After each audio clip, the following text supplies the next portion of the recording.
اللہ ہی غیر اللہ سے مدد مانگنے کو حکم دے رہا ہے. استعینو آدیش ہے.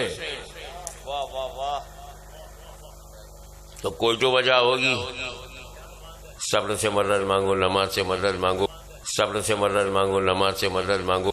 صبر سے مدد مانگو، نماز سے مدد مانگو. تو خالی صبر پسند ہے، نماز پسند ہے، نبیین پسند نہیں، صدیقین پسند نہیں، شہداء پسند نہیں. ارے بغداد کا غوث بھی پسند ہے، اجمیر کا خواجہ بھی پسند ہے. ارے بغداد کا غوث بھی پسند ہے، اجمیر کا خواجہ بھی پسند ہے. نحمده ونصلي على رسوله الكريم اما بعد.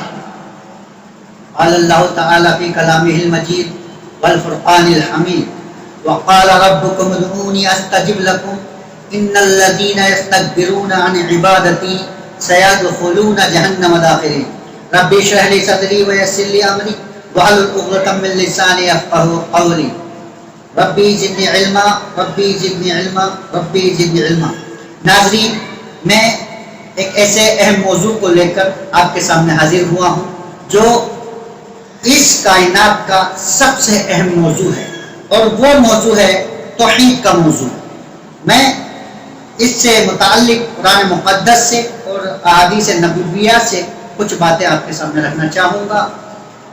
اللہ تبارک و تعالیٰ نے قرآن مقدس سورہ الغافر سورہ نمبر 40 کی آیت نمبر 60 کے اندر ارشاد فرمایا وَقَالَ رَبُّكُمُ ادْعُونِي، اور تیرے رب نے کہہ دیا ربکم ادعونی کہ تم مجھ ہی کو پکارو،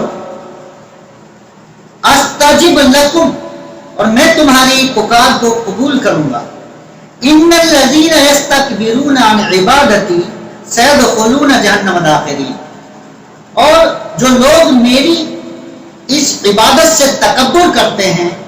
سیدخلون جہنم داخرین، تو ان قریب میں انہیں جہنم میں داخل کر دوں گا. اس آیت کریمہ کے اندر اللہ تبارک و تعالی نے صاف فرما دیا کہ تم مجھ ہی کو پکارو، میں تمہاری پکار کو قبول کروں گا. لیکن کچھ جوکر جو گڈی پر بیٹھ کر اور کچھ تماشائی جب وہ جوکر کوئی بات ایسی کہتا ہے جو اللہ تبارک و تعالی کی توحید کے خلاف ہے، تو ایسے کہا اور ٹھہاکا مار کر ہنستے ہیں اور خوب دین کا مذاق اڑاتے ہیں، اللہ کی توحید کا مذاق اڑاتے ہیں. کہتا ہے، دلیل پیش کرتا ہے قرآن مقدس سے، کہتا ہے وَاسْتَعِينُوا بِالصَّبْرِ وَالصَّلَاةِ، نماز کے ذریعے سے اور نماز سے اور اسی طرح سے صبر سے مدد مانگو. یعنی یہاں پر اللہ نے یہ کہا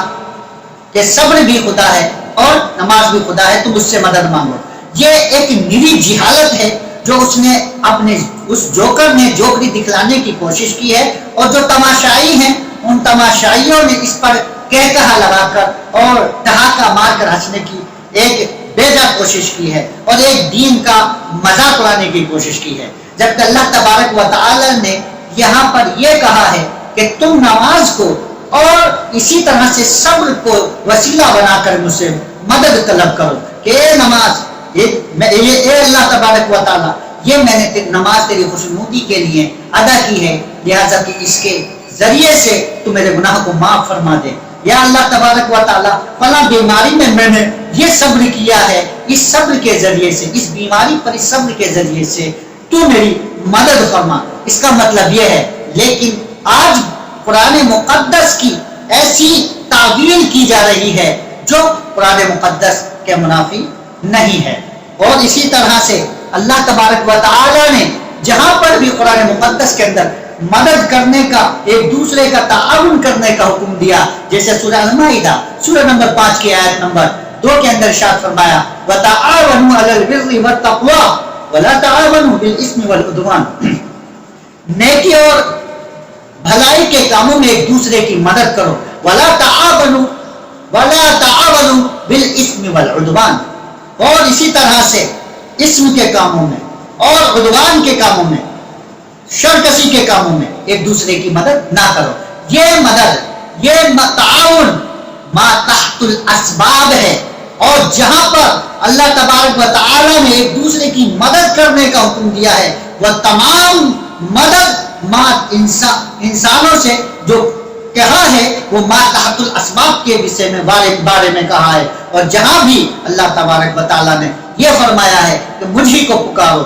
میں ہی تمہاری پکار کو قبول کروں گا، اور وہ تمام پکاریں ما فوق الاسباب ہیں جو بندے کو، جو انسانوں کے بارے میں نہیں ہے، بلکہ اللہ تبارک و تعالیٰ نے اپنے بارے میں کہا ہے۔ اسی طرح قرآن مقدس کے اندر اللہ تبارک و تعالیٰ نے سورہ الفاتر سورہ نمبر 35 کی آیت نمبر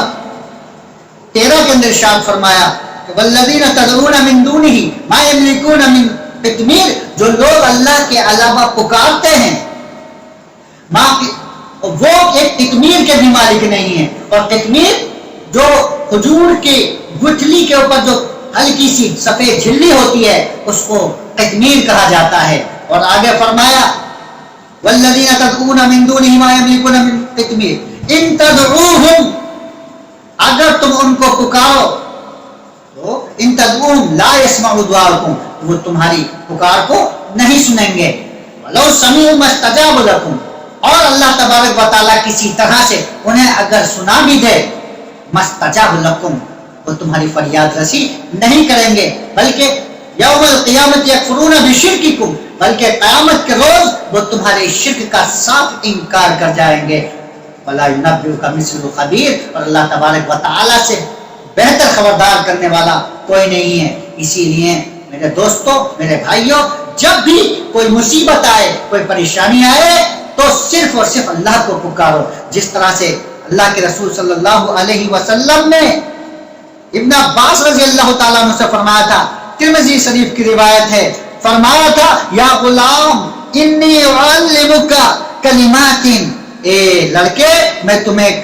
کچھ کلمات سکھا رہا ہوں، احفظ اللہ، تم اللہ کے دین کی حفاظت کرنا، اور یحفظک، وہ اللہ تبارک و تعالیٰ تمہاری حفاظت کرے گا، احفظ اللہ، اسی طرح تم اللہ کے حقوق کی پابند رہنا، تجدہ تجاہک، تو تم اللہ تبارک و تعالیٰ کو اپنے پاس پاؤ گے۔ اور اسی طرح نبی صلی اللہ علیہ وسلم نے اس سے فرمایا تھا اذا سألت فاسأل اللہ، جب بھی تم سوال کرو تو پس اللہ سے سوال کرنا،